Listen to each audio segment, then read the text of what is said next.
Kim John Payne says in his book, Simplicity Parenting, creating islands of being in the torrent of constant doing.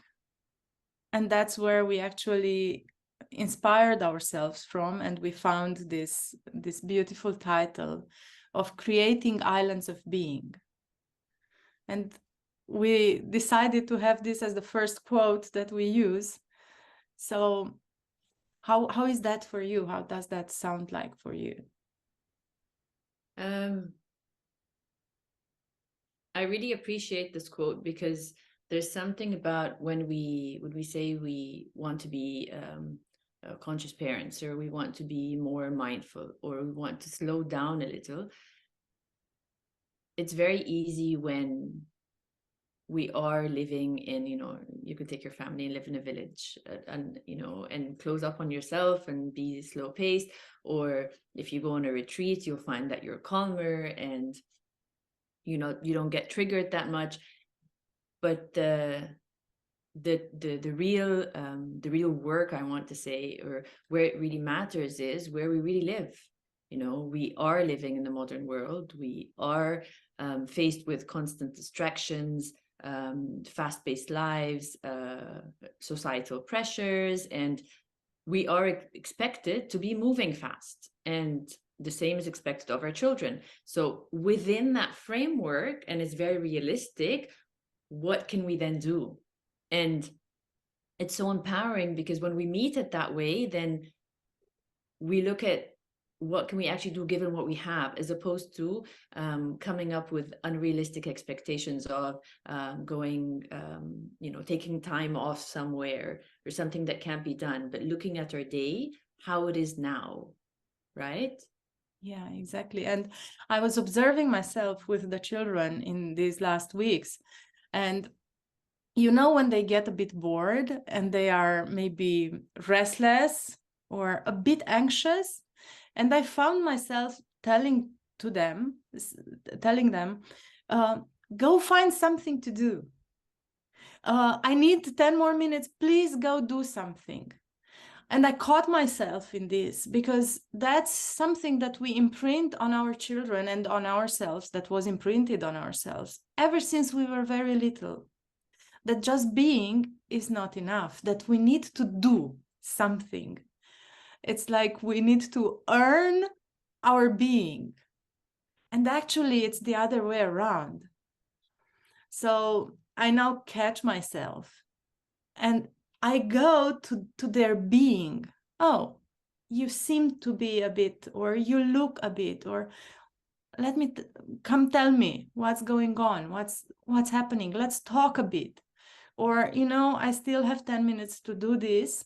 Can we then meet? And I caught myself, and I now consciously go to this creating a place of meeting our beings instead of sending them to do something. Isn't it? We are so caught in this constant doing. Wow. Yeah. And listening to you now, Anka, I just remembered a couple of days ago, and we were actually on holiday. But one of the kids wanted to play something, and I said, I'm reading a book now. What are you going to do with your time? And I remember saying that, so how are you choosing to spend your time? But there was something in it that meant time is scarce, and how are you going to use it wisely? But I love what you said, and it also reminds me how sometimes our kids do have this wisdom within themselves, because he said, I'm going to chill. And I just sat for him, and he said, yeah, I'm just going to sit and chill. And I was just about to say, and then I realized, well, one, he's on holiday. Two, he had already spent the morning, he was outdoors and he played and he read and he chose what he wants to do with his time. And then that was an active choice by him to sit and chill. And who from us does that as an adult, say, I'm just going to chill. Mm-hmm. Yeah. So when we interact with our children, but also with ourselves, it would be interesting to catch ourselves when we're doing that, and when we are asking that from our children, to at least catch ourselves, right? Awareness is the first step. That's what we were taught, and that's what we know and we feel. To bring this to our awareness when we tend to be in the doing world instead of being. And that's maybe a beautiful start for these islands of being, to raise awareness, to observe, to, oh, I'm about to say that. Oh, I'm about to do that. Yeah, absolutely. And I think for me, the way I was able to integrate having islands of being in the torrent of constant doing is to consciously make the time. So with intention, to make time throughout the day where it was more of being and starting small. So for example, just like quality time with one of the children, and that would be sitting with them for 5 or 10 minutes, playing or talking about what they want. And the idea is that we're not doing something, we're not getting somewhere, we're not chatting in the car, getting to practice, or working on something.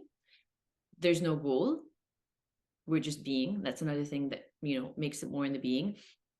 No distractions, no phones, no outside distractions.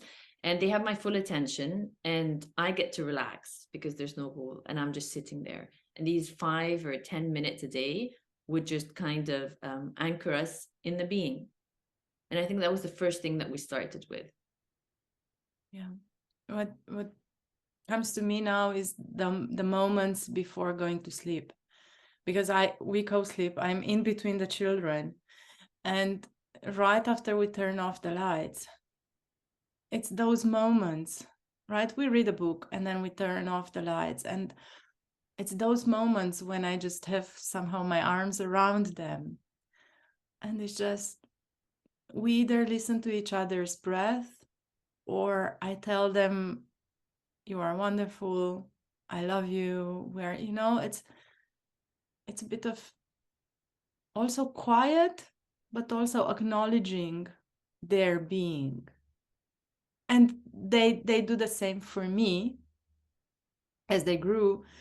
It's the age where they can now share love or give their heart. And they also tell me sometimes beautiful things, let's say.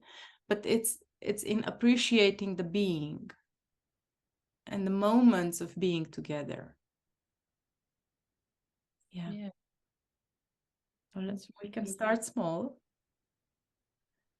and start creating these islands of being. I also enjoy meal times. We all need to eat. Everybody needs to eat, and getting around the table, even when, you know, it doesn't have to be formal, but putting in, you know, just at least 10-15 minutes where everybody is joined around the table, it makes conversations flow. There's also no goals, and there's no getting anywhere, and everybody's just sitting. And I feel that that also reinforces a sense of being. It brings some not respect, but like attention, focus, gratitude to the getting together around the meal. And that would be like another one. So we've shared now, Anka, 3 examples. You know, there's meals, even it's 1 meal a day, and then there's bedtime, and there's quality time, and these would then be like islands.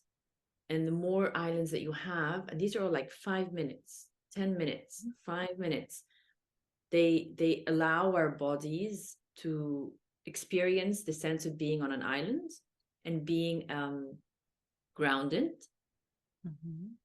to allow us to get to know the space, so that when we are in that torrent, and it's busy and it's fast and we need a moment, we can help ourselves to get back to that place.